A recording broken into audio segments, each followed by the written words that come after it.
Hello everyone, welcome to our channel PSSET preparation. तो चलिए आज हम कंटिन्यू करते हैं हमारे इंग्लिश की सीरीज को, जो है पीएससेट और सीटेट के लिए, जिसमें हम फर्स्ट सिलेबस को कवर कर रहे हैं और ये हमारा लेक्चर नंबर 4 है। इसमें हम क्या डिस्कस करेंगे? आज हम डिस्कस करेंगे 7 C's ऑफ कम्युनिकेशन। इससे पहले हम डिस्कस कर चुके हैं कि हमारे सिलेबस में कौन कौन सी टॉपिक है, मतलब सिलेबस क्या होगा इंग्लिश का पीएससेट 1 और 2 के लिए, पेपर 1 और 2 के लिए आई मीन, और जो हमारे सीटेट और पीटेट के लिए है, सबके लिए ये जो सिलेबस है वो कॉमन रहने वाला है। आफ्टर दैट हमने जो फर्स्ट टॉपिक है हमारा कम्युनिकेशन स्किल्स, उसको स्टार्ट किया। कम्युनिकेशन स्किल में सबसे पहले हमने पढ़ा कि कम्युनिकेशन स्किल्स होती क्या है, कम्युनिकेशन क्या होती है। हमने उसके टाइप्स को सीखा कि कम्युनिकेशन स्किल्स की कौन कौन सी टाइप्स होती हैं। हमने बैरियर्स किए कि कम्युनिकेशन स्किल जब हम कम्युनिकेशन करते हैं तो हमें किस किस प्रॉब्लम की वजह से जो हमारी कम्युनिकेशन है वो सक्सेसफुल नहीं हो पाती, तो वो सभी उसके क्या थी, वेरियस थे, जो हम कंप्लीट कर चुके हैं। क्लियर? तो चलिए नेक्स्ट आगे बढ़ते हैं। जो हमारी कम्युनिकेशन है, आज हम उसके 7 C's करने वाले हैं। अब 7 C's क्या होता है, पहले हम इसको राइट आउट करेंगे। 7 C's ऑफ कम्युनिकेशन।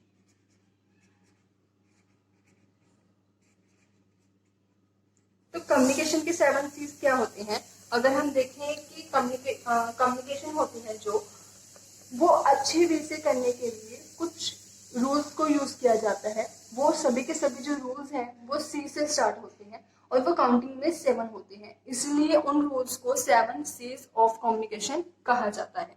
अगर हम उन रूल्स को ध्यान में रख के, मतलब हमारे 7 C's को ध्यान में रखकर अगर हम कम्युनिकेशन करें तो हमारा जो कम्युनिकेशन है वो बहुत अच्छा रहेगा। क्लियर? तो सबसे पहले हम ये देखेंगे कि जो हमारे 7 C's होते हैं वो कौन कौन से हैं। हमारा first one is completeness. First one is completeness. Clear? Second one is consideration. जो हमारा सेकेंड सी है वो कौन सा है? Consideration. Third one is clarity. Fourth one is concreteness. Fourth one is concreteness.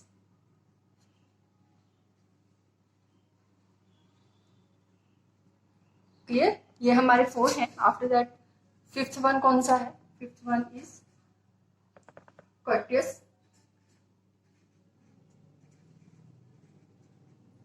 After that sixth one is consciousness.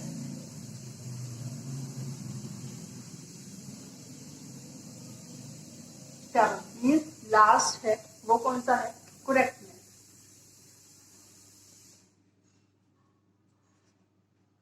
ठीक है? तो ये हमारे कुछ 7 C's हैं। कुछ को तो आप उसके नेम से ही समझ गए होंगे कि कौन कौन से रूल्स हैं। तो चलिए स्टार्ट करते हैं हमारे फर्स्ट वन से। जो हमारा फर्स्ट वन है वो कौन सा है? कंप्लीटनेस है। First one is completeness.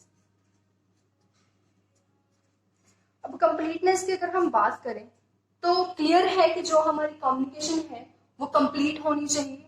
अगर हम कम्युनिकेशन में कोई इन्फॉर्मेशन ट्रांसफर कर रहे हैं, इन्फॉर्मेशन दे रहे हैं रिसीवर को, तो वो जो इन्फॉर्मेशन है वो कंप्लीट होनी चाहिए। मतलब कंप्लीटनेस का क्या है? जो हम कम्युनिकेशन कर रहे हैं, ऐसा ना हो कि हम हाफ इन्फॉर्मेशन दे दें, और अगर हम हाफ इन्फॉर्मेशन देंगे तो ऑब्वियस है जो हमारी कम्युनिकेशन है वो सक्सेसफुल नहीं हो पाएगी। तो कम्युनिकेशन का पहला रूल कौन सा है? कि हम जो भी इन्फॉर्मेशन देना चाहते हैं वो क्या होनी चाहिए? कंप्लीट होनी चाहिए। राइट?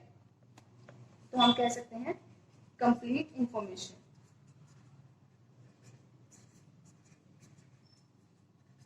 जो भी हम बात करना चाहते हैं, जो भी हम इंफॉर्मेशन हमारे सामने वाले को, जिसे हम कम्युनिकेशन कर रहे हैं, उसको देना चाहते हैं, वो इंफॉर्मेशन क्या होनी चाहिए? कंप्लीट होनी चाहिए। तभी जो हमारी कम्युनिकेशन है वो क्या हो पाएगी? सक्सेसफुल हो पाएगी। क्लियर? तो जो हमारा फर्स्ट वन था कंप्लीटनेस, मतलब जो हमारी कम्युनिकेशन है वो क्या होनी चाहिए? कंप्लीट होनी चाहिए। आफ्टर दैट कॉन्सिडरेशन, जो हमारा सेकंड है,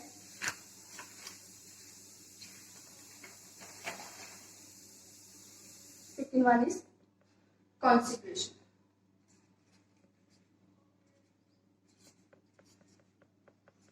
अब कॉन्सिडरेशन की अगर हम बात करें तो कॉन्सिडरेशन का मतलब क्या है? कॉन्सिडरेशन का मतलब क्या है कि जो हमारा कम्युनिकेशन करने का वे है वो सामने वाले पे डिपेंड होना चाहिए। ऐसा नहीं है कि अगर हम किसी गांव के पर्सन से बात कर रहे हैं जिसको अच्छे से इंग्लिश नहीं आती और हम उसके बाद पास जाकर जो अपनी इंफॉर्मेशन है वो फुल इंग्लिश में दे रहे हैं, तो ऑब्वियस है उनको कुछ समझ में नहीं आएगा, तो जो हमारी कम्युनिकेशन है वो नहीं सक्सेसफुल हो पाएगी, राइट। तो जो हमें कम्युनिकेशन है, जो बातचीत है, वो सामने वाले के एटीट्यूड पर, उसके एप्टीट्यूड पर, क्लियर, उसकी जो एजुकेशन है उसको देखते हुए इन सब बातों को ध्यान में रख के हमें कम्युनिकेशन करनी चाहिए। अगर हम फॉर एग्जाम्पल अगर कोई पर्सन है जिसको पंजाबी नहीं आती, हम उसके सामने जाके पंजाबी में अपनी इंफॉर्मेशन दे, अपनी पंजाबी में बात करें, तो वो आपकी बात को सुनेगा नहीं क्योंकि उसको कुछ समझ में नहीं आएगा। तो ये सभी चीजें हमें ध्यान में रखनी होती है जब हम कम्युनिकेशन करते हैं। इसका मतलब क्या है, हमें उसके लेवल की तरफ ध्यान देना होता है कि वो किस लेवल, मतलब कौन सी लैंग्वेज उनको समझ आती है, जब उनका एटीट्यूड क्या है, हम कह सकते हैं उनका एटीट्यूड कैसा है, उनका एप्टीट्यूड कैसा है, एजुकेशनल सिस्टम में वो कैसे हैं, इन सब चीजों को हम क्या रखेंगे, ध्यान में रख के कम्युनिकेशन करेंगे। एटीट्यूड से मेरा मतलब है कि वो किस आपकी बात अच्छे से सुने, आपको इस वे से कम्युनिकेशन करनी चाहिए। जैसे हम इसको इंटरेस्ट भी कह सकते हैं। अगर सामने वाले का इंटरेस्ट किसी और चीज में है, फॉर एग्जाम्पल सामने वाले का इंटरेस्ट गेम्स में है और आप उसके पास जाके उसको स्टडी का ज्ञान दे रहे हो, तो वो आपकी कम्युनिकेशन में इंटरेस्ट नहीं लेगा। मतलब हमें जब बात करनी होती है, हमें कम्युनिकेशन करनी होती है, इंफॉर्मेशन देनी होती है, तो हमें सामने वाले के इंटरेस्ट को भी ध्यान में रखना होता है कि उसका इंटरेस्ट है या नहीं, तभी उसको जो इंफॉर्मेशन है वो देने की, मतलब आप दे सकते हो या नहीं, आपका जो टारगेट है वो सक्सेसफुल होगा या नहीं, क्लियर। तो उसके इंटरेस्ट को ध्यान में रख के हमें बात करनी चाहिए। आफ्टर दैट अगर हम कहें कि जो हमारा गोल है, सामने वाले का गोल क्या है, उसको ध्यान में रखना चाहिए। जैसे कि अभी मैंने कहा कि सामने वाला प्लेयर बनना चाहता है और आप उसको कह रहे हो कि एजुकेशनल, जो आपने सामने वाला डॉक्टर बनना चाहता है, आप उसको गेम्स का ज्ञान दे रहे हो, उसको गेम में कोई इंटरेस्ट नहीं है। सामने वाले का जो गोल है जिससे हम बात कर रहे हैं, उसका जो गोल है उसको ध्यान में रखना चाहिए, क्लियर। उसकी एबिलिटी को ध्यान में रखना चाहिए। एबिलिटी के बाद अगर हम बात करें उसके बिहेवियर को ध्यान में रखना चाहिए, उसके मूड को, बैकग्राउंड को, यहाँ पे लिख लीजिए जो अब बैकग्राउंड का मतलब क्या है, बैकग्राउंड का मतलब क्या है, जब आप बात कर रहे हो तो जो आपकी बैकग्राउंड है वो शांत होनी चाहिए। अगर जैसे कि हमने पीरियड्स में भी कहा था कि अगर हमारे जो बैकग्राउंड है उसमें बहुत ज्यादा शोर होगा तो हम अच्छे से कम्युनिकेशन नहीं कर पाएंगे। कम्युनिकेशन में बहुत सारी प्रॉब्लम्स आएंगी जब आपको एक दूसरे की आवाज ही नहीं सुनाई, तो बहुत सारा शोर है, डीजे चल रहा है, कहीं से कोई आवाज आ रही है, तो आप अच्छे से बातचीत नहीं कर पाएंगे। तो हमें बैकग्राउंड का ध्यान रखना चाहिए। उसके मूड का ध्यान रखना चाहिए कि जो सामने वाला है जिससे आप इंफॉर्मेशन शेयर कर रहे हो, क्या उसका मूड है आपकी बात सुनने का। समटाइम्स क्या होता है, सामने वाले का मूड नहीं होता है, वो मेंटली प्रेजेंट नहीं होता है, तो उस टाइम पे भी अगर हम कम्युनिकेशन करते हैं तो वो सक्सेसफुल नहीं रहेगी। उसका मूड अगर अच्छा है, वो आपकी बात को ध्यान से सुन रहा है, तो हमें कम्युनिकेशन आगे बढ़ाना चाहिए। उसके बिहेवियर को ध्यान में रखना चाहिए, उसका जो गोल है, उसका इंटरेस्ट है, उसका एटीट्यूड है, उसका एजुकेशनल सिस्टम है, उसका लेवल क्या है, इन सब चीजों को ध्यान में रखकर अगर हम कम्युनिकेशन करें तो हमारा कम्युनिकेशन सक्सेसफुल हो सकता है। और इस टाइप को हम क्या कहते हैं, कॉन्सेंट्रेशन कहते हैं, क्लियर। तो ये जो 7 सीरीज है ये बहुत इंपॉर्टेंट टॉपिक है आपके एग्जाम के लिए, तो इन सब चीजों को ध्यान में रखिए।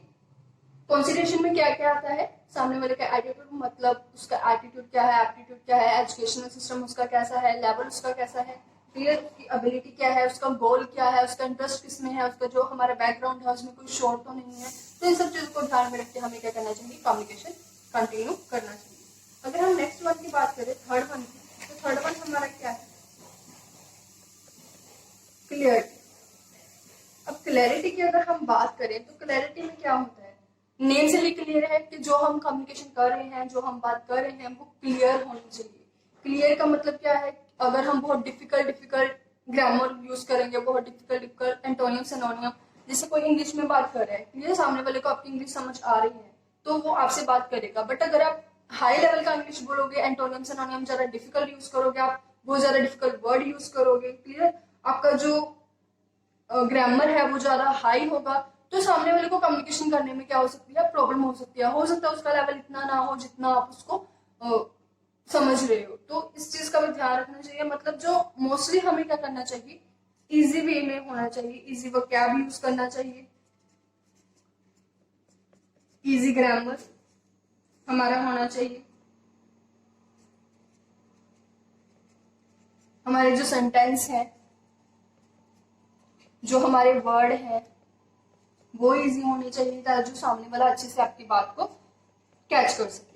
राइट, आफ्टर दैट ये सभी चीजें क्या होनी चाहिए, क्लियर होनी चाहिए। इस वे में बात करनी चाहिए कि सामने वाले को कोई दिक्कत ना हो, वो अच्छे से आपको समझ सके। और जो हमारा पिच है, हमारा टोन है, वो भी हम इस पे डिपेंड करता है। पिच, टोन, ये क्या होना चाहिए, करेक्ट होना चाहिए। अब पिच टोन का मतलब क्या है? पिच का मतलब होता है जब आवाज ऊपर नीचे होती है। अब पिच होती है अगर कोई लाउडली बोल रहा है, जैसे कि कुछ भी लगा लीजिए, हम कोई चीज लाउडली बोलते हैं, फिर बोलते बोलते धीरे, जैसे मैं बोल रही हूँ थैंक यू।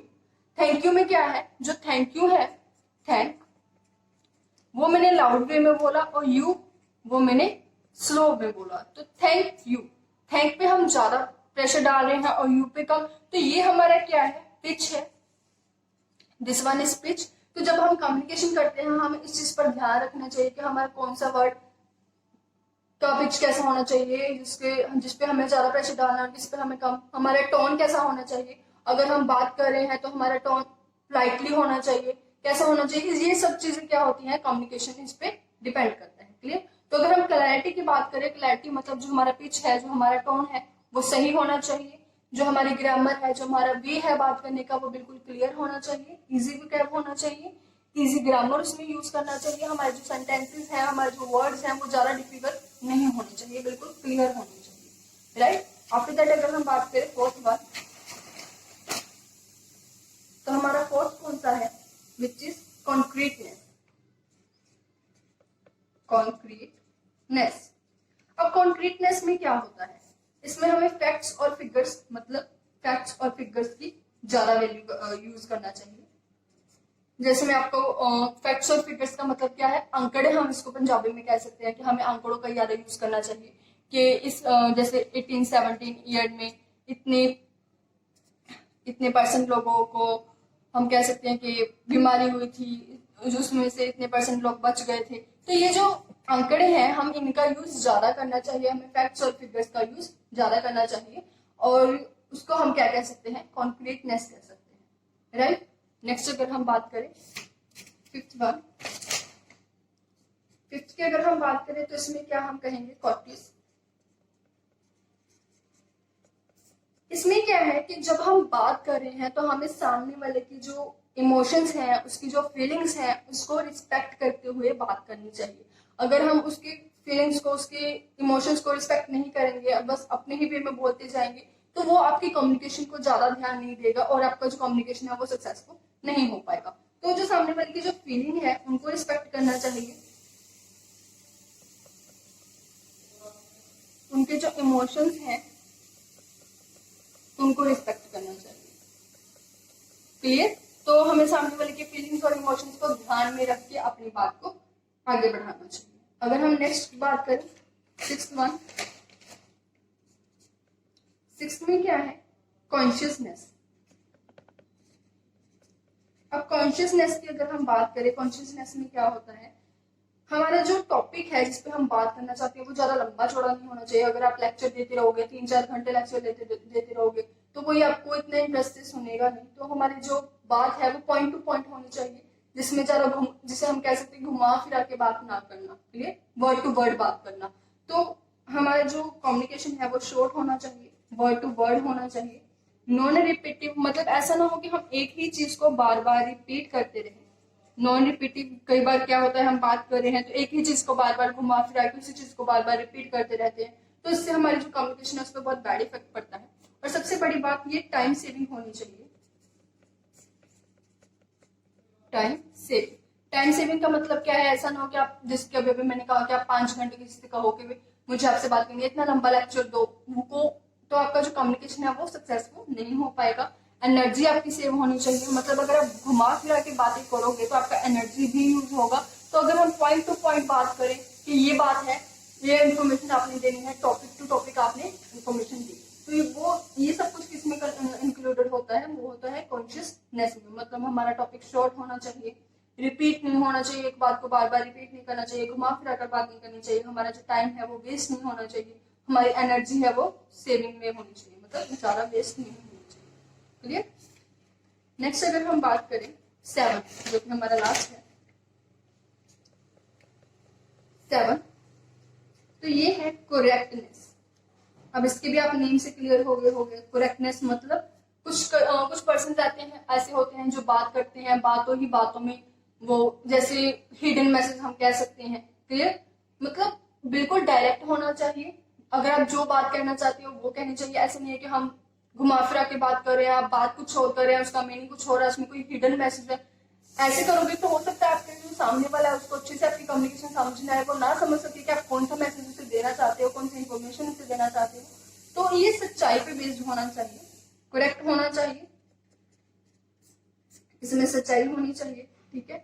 और इसमें जो हिडन मैसेज हम कह सकते हैं, जैसे कि अभी अभी मैंने बताया कि बातों ही बातों में कोई और इन्फॉर्मेशन देना, तो ये सब उसमें नहीं होना चाहिए। हो सकता है जो सामने वाला पर्सन है वो आपके जो मैसेज है उसको ना समझ सके। तो ये सभी जो बातें हैं वो किस में आती है, करेक्टनेस में आती है। मतलब आपका इन्फॉर्मेशन करेक्ट होना चाहिए, वो गलत नहीं होना चाहिए, इन्फॉर्मेशन सच्चा होना चाहिए, झूठा नहीं होना चाहिए। तो ये जो कुछ 7 C's हैं जो आज हमने कवर किए, जिसमें हमारे पास सबसे पहले रहा था completeness, consideration, clarity, concreteness, consciousness and correctness. इसके बाद हम बात करते हैं इवेल्युएशन ऑफ कम्युनिकेशन की। इवेल्युएशन ऑफ कम्युनिकेशन का मतलब क्या है, जो कम्युनिकेशन है वो कैसे स्टार्ट हुई, सबसे पहले क्या आया, कैसे बात करनी शुरू की, उसके बाद क्या, ये सब हम पढ़ेंगे। देखिए, तो अब हम बात करने जा रहे हैं evaluation of communication.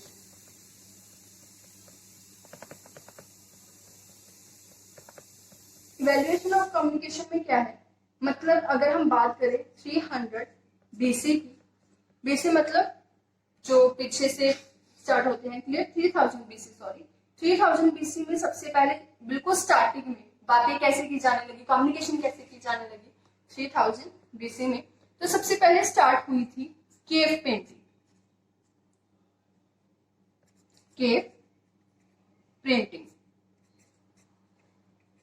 Cave printing का मतलब क्या है, तो सबसे पहले क्या हुआ था, जो गुफाओं में चित्र बनाए जाते थे, गुफाओं में पेंटिंग्स की जाती थी, उन सबको देख के, जैसे आज भी अगर हम जो सर्च है जब वो की जाती है तो कुछ गुफाएं होती हैं जिसमें कुछ पेंटिंग्स हमें मिलती हैं। तो ये सभी सबसे पहले स्टार्ट कम्युनिकेशन कहाँ से होती, केव प्रिंटिंग से होती है। मतलब जो गुफाओं में चित्र वगैरह हैं वो बनाए गए थे, वो उनकी पेंटिंग्स की गई थी, उनसे एक दूसरे के साथ क्या की जाती थी, कम्युनिकेशन की जाती थी। क्लियर। आफ्टर दैट 1500 BC में क्या डेवलप हुआ, मैप्स आए। मैप मतलब पिक्चर्स भी हम कह सकते हैं।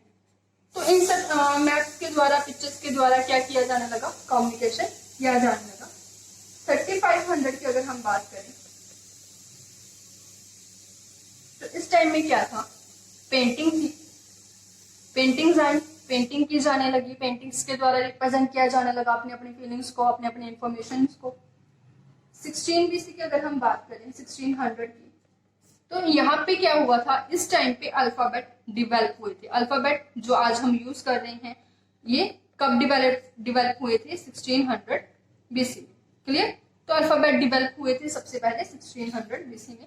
ये आपके लिए इम्पोर्टेंट है। क्लियर।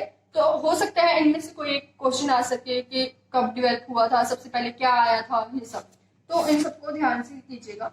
आफ्टर दैट अगर हम बात करें 16 के बाद 751 इस ईयर में सबसे पहले क्या आया था, पेपर आया था।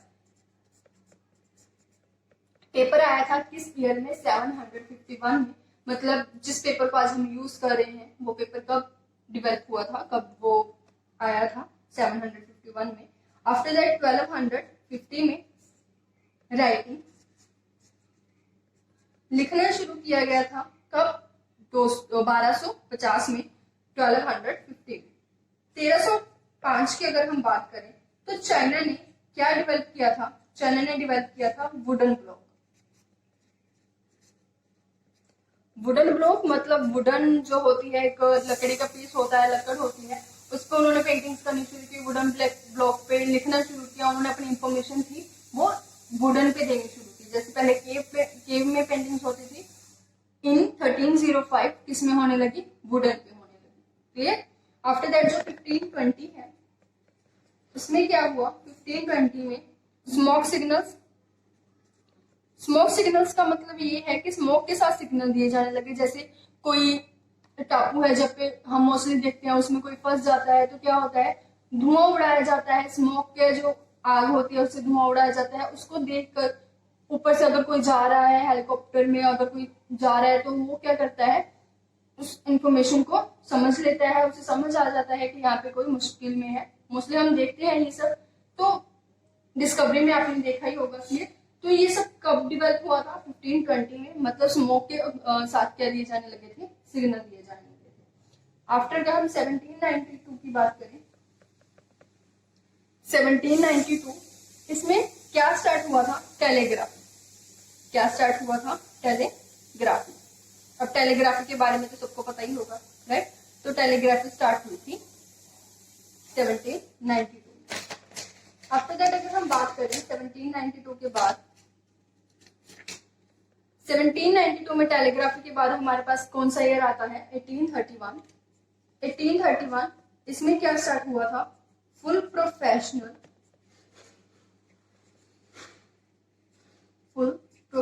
टेलीग्राफी। मतलब जो टेलीग्राफी थी वो डेवलप हुई थी, प्रोफेशनल बेसिस उसको यूज किया जाने लगा था। किस ईयर में, 1831 में। और 18 अगर हम 76 की बात करें, इंपॉर्टेंट, इसमें क्या आया था, टेलीफोन। टेलीफोन किस ईयर में डेवलप हुआ था, 1876 में। 1877 में फोनोग्राफ्स क्या होते हैं, जिसमें हम सीडी लगाकर म्यूजिक सुना जाता है, दैट इज फोनोग्राफ।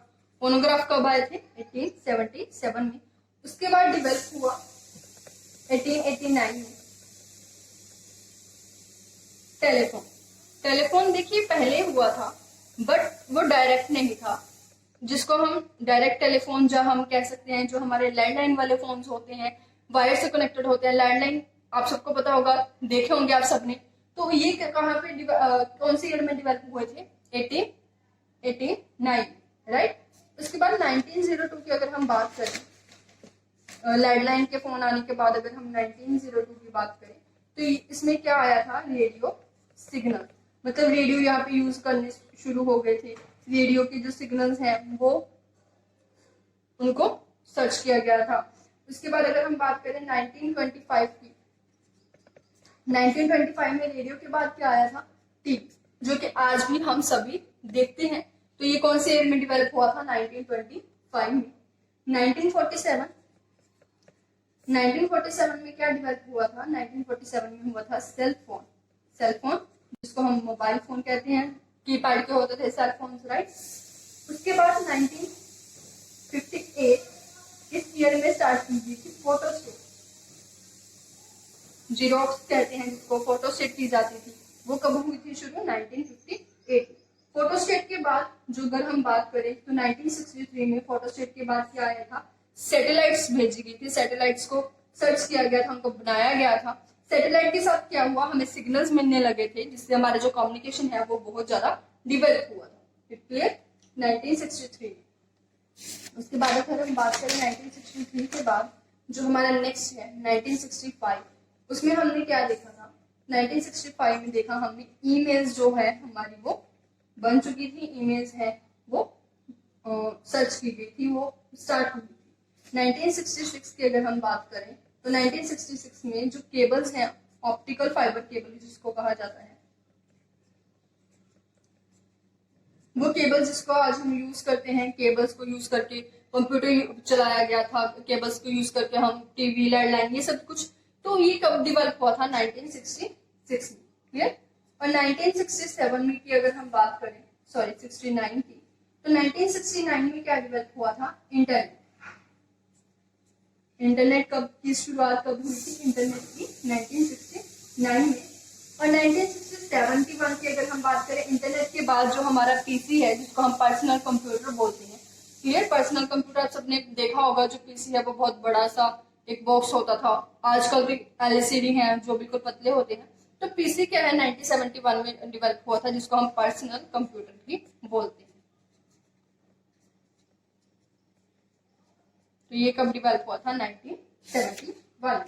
1971 के बाद 1983 में क्या था? हमारा जो पीसी है उसके डेवलप होने के बाद जो पीसी के कुछ फंक्शंस हैं जैसे एमएस ऑफिस और भी है जैसे वर्ल्ड वाइड वेब, तो 1983 में किसको शुरू किया गया था? एमएस ऑफिस को। और 1989 की अगर हम बात करें तो इसमें शुरू किया था www, जिसको हम वर्ल्ड वाइड वेब भी बोलते हैं, world wide web. This is also a function of our computer. 1991 में क्या शुरू हुआ था? 1991 में GSM। अब GSM क्या है? Global system for communication. मतलब जो हम बात करते हैं, आज हम बात करते हैं मोबाइल्स पे बात करते हैं, तो हमारा कोई भी अगर एक पर्सन दूसरे पर्सन से दूर बैठा बात कर रहा है मोबाइल पे, तो वो किसी वायर से कनेक्टेड नहीं होता, वो सिग्नल से एक दूसरे से बात करते हैं। सिग्नल से क्या होता है? कनेक्टेड होते हैं। तो वो जो कम्युनिकेशन करने के लिए, मोबाइल कम्युनिकेशन करने के लिए जो सिग्नल्स है उनको हम कहते हैं global system for mobile communication. Clear? तो ये किस में डिवेल्प हुआ था? 1991 में। लिख लीजिए इसको, global system for mobile communication. Clear? तो ये किस में डिवेल्प हुआ था? 1991 में। मतलब सिग्नल्स के साथ जब मोबाइल पे बात की जानी शुरू हुई। उसके बाद अगर हम बात करें 1994 में, 1994 में हमने क्या देखा था? जो इंटरनेट है वो स्टार्ट हुआ था। इंटरनेट रेडियो, इंटरनेट हम स्टार्ट कर चुके थे, रेडियो हमारा जो डिवेल्प हो चुका था। और इंटरनेट रेडियो मतलब वो रेडियो जो इंटरनेट पे यूज किया जाता था, वो कब स्टार्ट हुआ था? 1994। इंटरनेट को यूज करके रेडियो को चलाया जाता था। 2001 की अगर हम बात करें तो 2001 में क्या आया था? Digital camera. डिजिटल कैमरा जिसको हम कहीं पे भी लेके जा सकते हैं। क्लियर? आप सबको पता ही होगा डिजिटल कैमरा क्या होता है। डिजिटल कैमरा कब डिवेल्प हुआ था? 2001 में। डिजिटल कैमरा के बाद 2003 जो है वो कब आया था? 2003 में क्या आया था? Video calling. अब वीडियो कॉलिंग तो हम सभी करते हैं अपने फ्रेंड्स के साथ, अपने रिलेटिव्स के साथ। तो ये कौन से ईयर में स्टार्ट हुई थी? 2004 में। 2004 के बाद अगर हम बात करें, 2003 में, 2004 की अगर हम बात करें तो इसमें आया था फेसबुक, जिसपे आज कहीं ना कहीं सभी पर्सन क्या है, अपना अकाउंट बना के एक दूसरे से चैटिंग करते हैं, दूर बैठे एक दूसरे से बात करते हैं। तो फेसबुक है जो कि बहुत यूज किया जाता है आज के टाइम में। ये कौन से ईयर में आया था? 2004 में। और 2005 की अगर हम बात करें, 2005 जिसमें यूट्यूब आया था, जिसपे आप अभी अभी अपनी स्टडी कर रहे हो। यूट्यूब कौन से ईयर में शुरू हुआ था? 2005 में। तो ये कुछ इवेल्युएशंस हैं कम्युनिकेशन की, जिसमें हमने ये देखा कि कम्युनिकेशन कैसे शुरू हुई, कैसे वो स्टेप बाय स्टेप आगे बढ़ती गई। क्लियर? धीरे धीरे सभी जो चीजें हैं कम्युनिकेशन जिसके हम करते हैं वो डिवेल्प होने लगी, वो हमारे जो आज हम उनको यूज कर रहे हैं। क्लियर? तो पहले हम देखते हैं कि आज हमने क्या क्या किया। सबसे पहले तो हमने 7 C's ऑफ कम्युनिकेशन किए। 7 C's ऑफ कम्युनिकेशन की अगर हम बात करें, उसके बाद हमने किया इवेल्युएशन ऑफ कम्युनिकेशन के कम्युनिकेशन कैसे शुरू हुई। तो चलिए रिवाइज करते हैं हमारे 7 C's को जो आज हमने पढ़े। 7 C's में हमने क्या देखा? 7 C's वो 7 रूल्स हैं जिसको यूज करने से जो हमारा कम्युनिकेशन है वो बिल्कुल परफेक्ट हो जाता है। तो इसको 7 C इसलिए कहा जाता है क्योंकि ये 7 होते हैं और ये काउंटिंग इनकी 7 होने के बाद जो ये 7 के 7 रूल्स हैं वो किससे स्टार्ट होते हैं? कौन से अल्फाबेट से स्टार्ट होते हैं? C से स्टार्ट होते हैं। तो अगर first one is completeness. Completeness हमने पढ़ा था कि जिसमें हमारा जब हम कम्युनिकेशन कर रहे हैं तो जो हमारा इन्फॉर्मेशन है, जब हम कम्युनिकेशन कर रहे हैं तो हमारा जो इन्फॉर्मेशन है वो कंप्लीट होना चाहिए। कंप्लीट इन्फॉर्मेशन हमें देनी है। हाफ इन्फॉर्मेशन से हमारा जो कम्युनिकेशन है वो सक्सेसफुल नहीं हो पाएगा। उसके बाद हमने देखा कॉन्सेंट्रेशन। कॉन्सेंट्रेशन मतलब हम जब बात कर रहे हैं, कम्युनिकेशन कर रहे हैं, तो हमें सामने वाले के लेवल पर, उसके एटीट्यूड पर, उसके एप्टीट्यूड पर, जो उसका एजुकेशनल है कि उसको इंग्लिश आती है तो हमें इंग्लिश में बात करनी चाहिए। अगर वो पंजाबी है तो हमें पंजाबी लैंग्वेज में उसको कंफर्टेबल फील कराते हैं उसके साथ बात करनी चाहिए, कम्युनिकेशन करनी चाहिए। उसके इंटरेस्ट को ध्यान में रखना चाहिए। उसका जो गोल है कि आप जो इन्फॉर्मेशन दे रहे हो क्या उसमें उसको इंटरेस्ट है, जो उसका गोल है क्या वो रिलेटेड है आपकी इन्फॉर्मेशन के साथ, उसका बिहेवियर कैसा है, उसका मूड कैसा है, जहां पे आप बैठ के बात कर रहे हो वहां का बैकग्राउंड कैसा है, शोर नहीं होना चाहिए। तो ये सब बातें किसमें आती है? कंसिडरेशन में होनी चाहिए। Next one is clarity.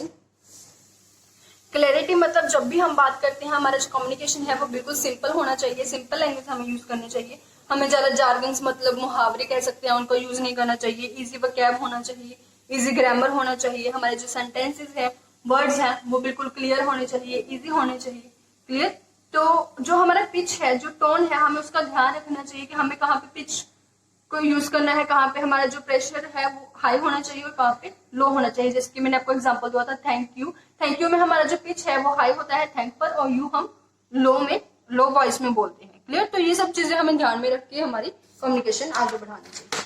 Next की अगर हम बात करें कंक्रीटनेस की, कंक्रीटनेस मतलब हमें जो हमारी कम्युनिकेशन है उसमें फैक्ट्स और फिगर मतलब आंकड़े हम कह सकते हैं, आंकड़ों का ज्यादा यूज करना चाहिए। जैसे मैंने आपको एग्जांपल में बताया ही था, मतलब पॉइंट टू पॉइंट अगर हम इसे कह सके बात करनी चाहिए, फैक्ट्स और फिगर्स को ज्यादा यूज करना चाहिए। Next one is courteous. इसमें हमने कहा था कि जो हमारी फीलिंग्स, जो सामने वाले की फीलिंग्स है, उनके इमोशंस हैं, उनको रिस्पेक्ट करना चाहिए, उनको रिस्पेक्ट करते हुए कम्युनिकेशन करना चाहिए। क्लियर। ऐसा ना हो कि हम कुछ कहें और सामने वाले की जो फीलिंग्स है, जो रिस्पेक्ट है, वो हर्ट हो। हमें ऐसी कम्युनिकेशन नहीं करनी चाहिए। जिस अगर हम ऐसा करेंगे तो जो हमारा पर्पस है वो कंप्लीट नहीं हो पाएगा। Next one is consciousness. Consciousness में हमने पढ़ा था कि जो हमारा कम्युनिकेशन है वो शॉर्ट होना चाहिए, हमें घुमा फिरा कर बात नहीं करनी चाहिए, हमारा जो टाइम है वो ज्यादा यूज नहीं होना चाहिए, एनर्जी सेविंग होना चाहिए, बार बार एक चीज को रिपीट नहीं करना चाहिए। तो ये सभी चीजें किसमें आती हैं? कॉन्शियसनेस। करेक्टनेस अगर हम बात करें, करेक्टनेस क्या होती है कि जब हम कम्युनिकेशन कर रहे हैं, जो इन्फॉर्मेशन हम दे रहे हैं उसमें सच्चाई होनी चाहिए, वो झूठ नहीं होना चाहिए। उसमें कुछ ऐसा ना हो कि आप कह रहे हैं उसमें कुछ और बात है, हिडन मैसेज है कोई और, सामने वाले को उसको समझ नहीं आ रहा कि आप क्या कहना चाह रहे हैं। झूठ नहीं होना चाहिए, सच्चाई होना चाहिए, कुछ हिडन मैसेज वगैरह उसमें नहीं होना चाहिए। क्लियर।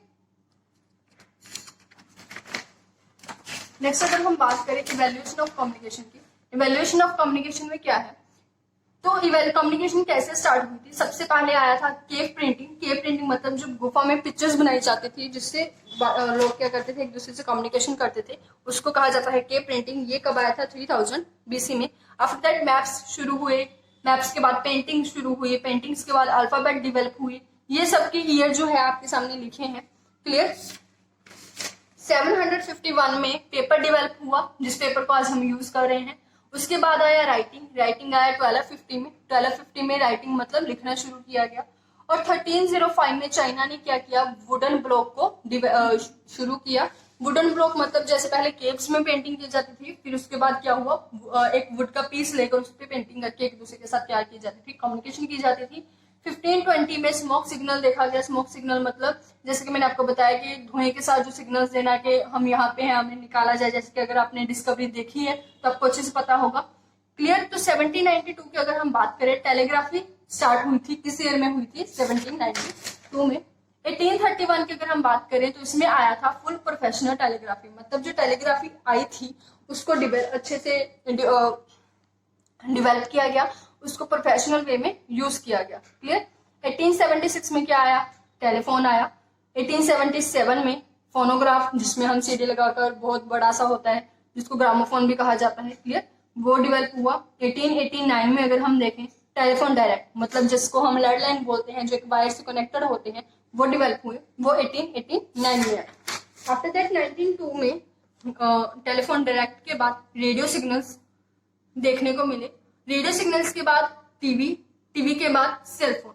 क्लियर। सेलफोन कौन सी ईयर में आया था? 1947 में। 1947 के बाद 1958 में फोटोस्टेट शुरू किया गया, और फोटोस्टेट के बाद जो सैटेलाइट है वो शुरू किया गया। वो कौन सी ईयर में शुरू हुआ था? 1963 में। 1963 के बाद 1965 में क्या आया? ईमेल्स आई। ईमेल जो हम आज भी यूज करते हैं। After that optical fibre cables I. Cables को यूज शुरू हुआ। वो किस में हुआ? 1966 में। उसके बाद 1969 में इंटरनेट हुआ। इंटरनेट की शुरुआत 1969 में हुई। देखिए ये इंपॉर्टेंट है। और अगर हम देखें, जो इंटरनेट है वो आज सारी दुनिया यूज करती है। इंटरनेट के बाद जो पर्सनल कंप्यूटर है, पीसी कहा जाता है जिसे, वो 1971 में शुरू किया गया, सर्च किया गया उसको। उसके बाद 1983 में 1983 में MS ऑफिस आया, जब पर्सनल कंप्यूटर आया, पीसी आया, तो उसकी जो कुछ फंक्शंस है उन पे सर्च की गई, उनको डेवलप किया गया। तो 1983 में जो हमारा MS office which is a function of computer, और 1989 में WWW मतलब वर्ल्ड वाइड वेब, ये भी क्या है हमारे कंप्यूटर का फंक्शन है, इनको अच्छे से ग्रो किया गया। 1991 में अगर हम बात करें, वो सिग्नल्स आए जिससे हम आज बात करते हैं मोबाइल पर एक दूसरे से, सिग्नल्स को यूज करते हैं, मतलब global system for mobile communication. ये किस कब आए? 1991 में इनको शुरू किया गया। 1994 में उसके बाद हमें देखने को मिला इंटरनेट रेडियो, मतलब वो रेडियो जो इंटरनेट पे यूज किया जाता था। 2001 में डिजिटल कैमरे के बाद हम वीडियो कॉलिंग करने लगे इंटरनेट को यूज करके। उसके बाद फेसबुक आई। फेसबुक कौन सी ईयर में आई? 2004 में। क्लियर। और फेसबुक के बाद आज जो हम सब यूज करते हैं यूट्यूब, वो कौन से ईयर में आया? 2005 में। तो ये कुछ इवेल्युएशन थी कम्युनिकेशन के, कि कम्युनिकेशन स्टार्ट कैसे हुआ। तो आगे हम कंटिन्यू करेंगे। क्लियर। आगे हम कम्युनिकेशन के जो टॉपिक है मोस्टली वो उसको कवर कर लेंगे, और कोशिश करेंगे कि इसके जो एमसीक्यूज इसके रिलेटेड है उनको भी सॉल्व करें। तो चलिए मिलते हैं हमारे नेक्स्ट लेक्चर में, और हमारे चैनल को जरूर सब्सक्राइब कीजिए, हमारे वीडियोस को लाइक कीजिए। अगर आपको ये टॉपिक अच्छे से क्लियर हो गया तो इसको शेयर भी कीजिए। क्लियर। Thank you.